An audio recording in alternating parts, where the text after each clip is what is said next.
It turns out you can learn a few things from Australians, everybody. A little while ago, Australia came up with some legislation to say they were going to restrict the access of social media for those under 16. Should we do it here? That was the question we started to ask ourselves, and someone who very much agrees is Adrienne Wood. She joins me in the studio this morning. Morning, Adrienne. Morena. So, you must have been delighted to see that this discussion's now being taken a little more seriously in New Zealand. I'm so pleased to see this. I'm very concerned about what's happening with social media and our teens, and it's so great to see this dialogue coming into the public forum. Yeah, so let's talk about maybe some of your background in this as well, because you've had involvement in a few different organisations that have been trying to amplify this message over the last little while. Tell us about those. So I'm a speaker with Smartphone Free Childhood New Zealand. But well before that, this is a topic that I've been passionate about because I work with parents as a consultant, particularly parents of troubled teens, and I see this issue come up in my office every day. Parents' households are literally torn apart by devices. So what does that look like, though? Okay, so you've got a split household. You've got one parent who's really permissive with screens and one parent who says, let's actually... say mum says, look, they're going to go away at 9 o'clock every night and they're not going to come back till you walk out the door to school. And the child literally runs away or goes to the other parent's house and says, I'm never coming back. Wow. That's how serious this issue is for teens. The drive towards their screens, it has a desperate energy about it. That is very concerning. Well, we throw around the word addiction sometimes, but it is addiction.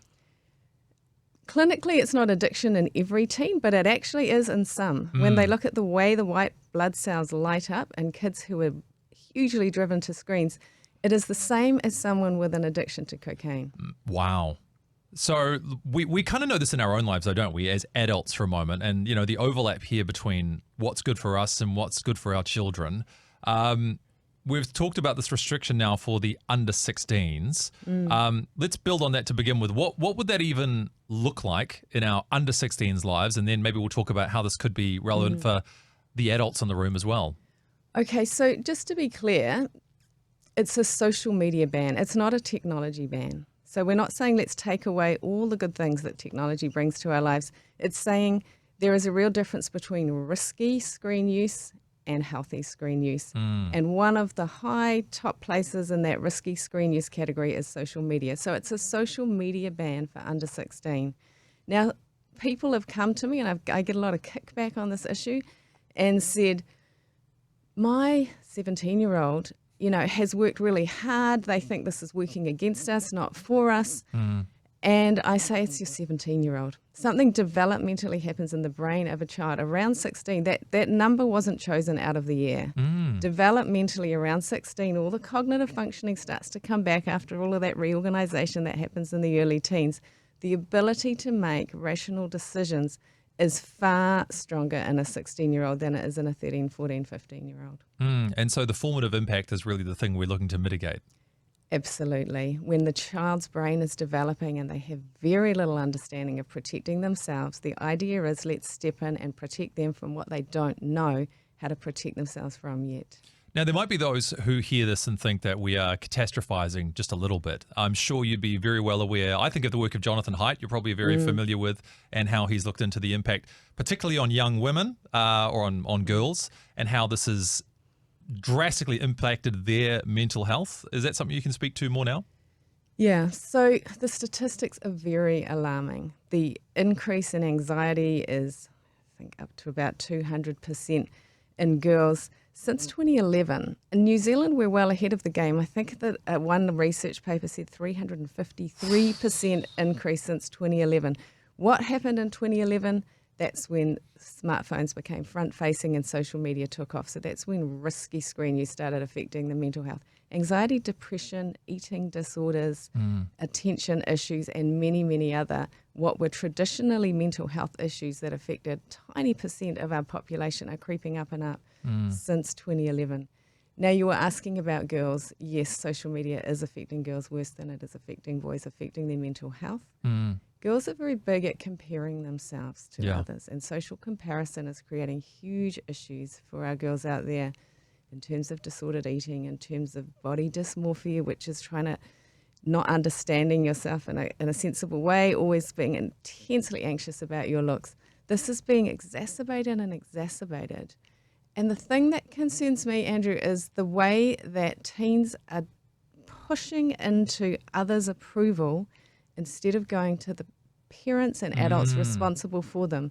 Now, I believe it is this, what we call, I'm trained with the Newfield Institute, a Canadian group, we call it peer attachment.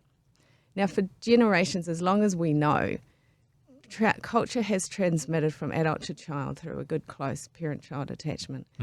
When screens become this dominant in a child's life, they no longer look to adults for advice, guidance, and support. They look to one another. They're saying, what is okay? Am I okay? Let's look at other images of girls my age. Let's go to my peers for feedback instead of going to mature, caring adults who love them unconditionally and who can truly grow and develop them in a healthy way. This huge drive towards screens is a pursuit of peers. And there's also at least a little wisdom perhaps that comes from age where you know that, for example, a fundamental life lesson is that just because I feel it doesn't mean it's true. So you can have that sense of, oh gosh, I don't fit in and nobody likes me. Well, hopefully when you get a little bit older, you can realize sometimes, maybe I just need some sleep. I've had a bit of a down day. I'm interpreting things around me wrongly. There might be another way of interpreting why my friend said something to me in a certain way. That doesn't mean, oh, they actually hate me or whatever it is.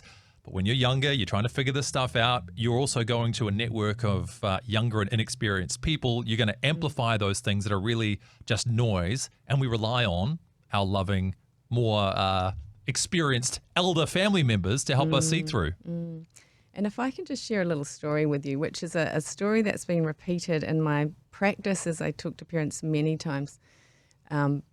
One particular 13-year-old girl became so intense and wouldn't give her phone back to her mum.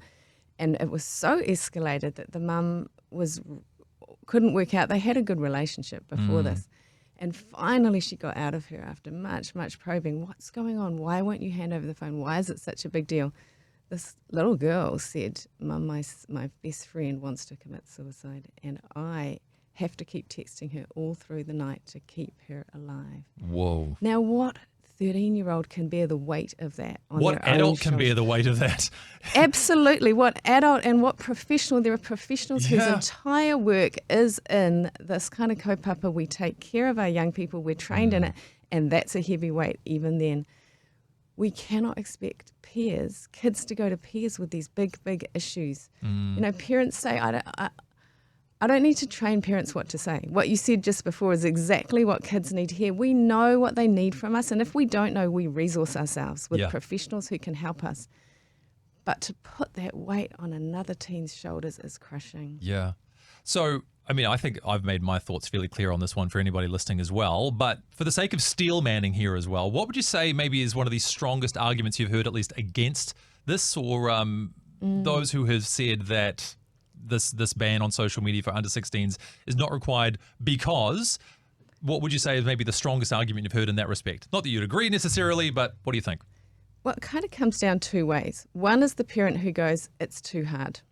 Sure. It's just too hard. It's not really an argument. It's I give up. Sure. And it's pretty pervasive because it's so much easier to keep them quiet on these things, and we don't have all of the noisy emotion and behavior in our faces when they're online. The more kind of critical thinking adult will come to me and say, we need to educate kids out of this. Sure. And this is a really strong argument. We should just give them the resources we need to train them to learn. And I would say to that, the danger on these devices is phenomenal. I am so concerned what it can do to the mental health of our children, what they're exposed to online is beyond what you or I would ever be exposed to because we don't go down those alleyways on the internet. And I think about it, this is maybe a strange example, but we know as a society that alcohol's not good for the developing brain of our children. Yeah. We've come to agree and we have an age at which children can begin to drink. Now, we're kind of treating social media as if there is no harm, even though now the research has come in decisively that there is harm to the mental health, and this is accepted internationally. And so it's like me saying to my 5-year-old, look, I know you like the beers. I'm going to put the beers out at your birthday party, but I want you kids just only take one, please. You know now I've told you only one is good for you. Like we wouldn't even dream of it. We know this is bad for them. Why don't we just protect them from it? And I think to wrap this conversation up today as well, I know we're talking about the under 16s, but I mentioned to you off air, and I have said earlier today too, I wonder if we're going to look at this in a few decades' time and think of it like the tobacco of our generation. That, we used to have doctors recommend certain brands of cigarette to help with your stress and anxiety. And the rest of us kind of pretended that, no, it's not so bad. It's a problem for some people, but actually we came to a conclusion that the harms of this product was that there was no good way to use it. Like even if you use a recommended daily dose of cigarettes, it will still kill you. And yet with social media, we're living in this delusion now where I've had to admit for myself, it is better for me to leave my phone at home where I can't find it rather than bring it out with me. So even if I'm going on a walk with my wife or going to dinner, I can tell myself, no, I'm going to be present. Maybe I'll need my phone for an emergency, which is a lie we tell ourselves all the time because let's be honest. Is this something really that is the beginning of a conversation for adults for us to finally acknowledge that this stuff is harming us as well? Absolutely. And it's confronting because we have our own screen use to deal with. And it is a really nice escape from the real issues that are in front of us. Yeah. Are you seeing too, as a last thought too, this keeps expanding in my mind because it's so fascinating, even a breakdown in terms of, our kids' ability to connect and make friends in the real world as well? Because some of these things kind of go hand in hand, right? You're not so good at dealing with people face to face anymore, so you engage via screens, so you don't develop your communication skills, so you're not very good face to face, so you direct yourself through screens. Yeah, so absolutely there's research on all of this. And the thing that comes to my mind is, yes, there are some parents of kids out there who probably could handle this. They've got a lot of emotional maturity. Oh, sure. The risk is that those kids get taken off social media and end up having to read books, learn to play the violin, play with each other. Adrienne, no! Make it stop. Terrible risk here. Yeah. Well, look, Adrienne, we're really grateful that you came in again, and we want to keep tabs with you throughout the course of this discussion in New Zealand as well. For parents who want to get involved in this as well, maybe lend their voices, what's the best way for them to do that today? There's a B416 campaign you can follow on Instagram or online. You can sign up and have a look online at Smartphone Free Childhood New Zealand, or you can go to my website, HeartSync Online Learning, and learn more about this. All right, so that's heartsync.co.nz? Yes. All right. Correct. HeartSync, SYNC, everybody. Adrienne Wood, thank you so much for coming in today. Thank you. Amazing. I hope you enjoyed that as much as we did. Yeah, don't forget to like and subscribe and turn your notifications on so you don't miss the next video. We'll see you in the next one.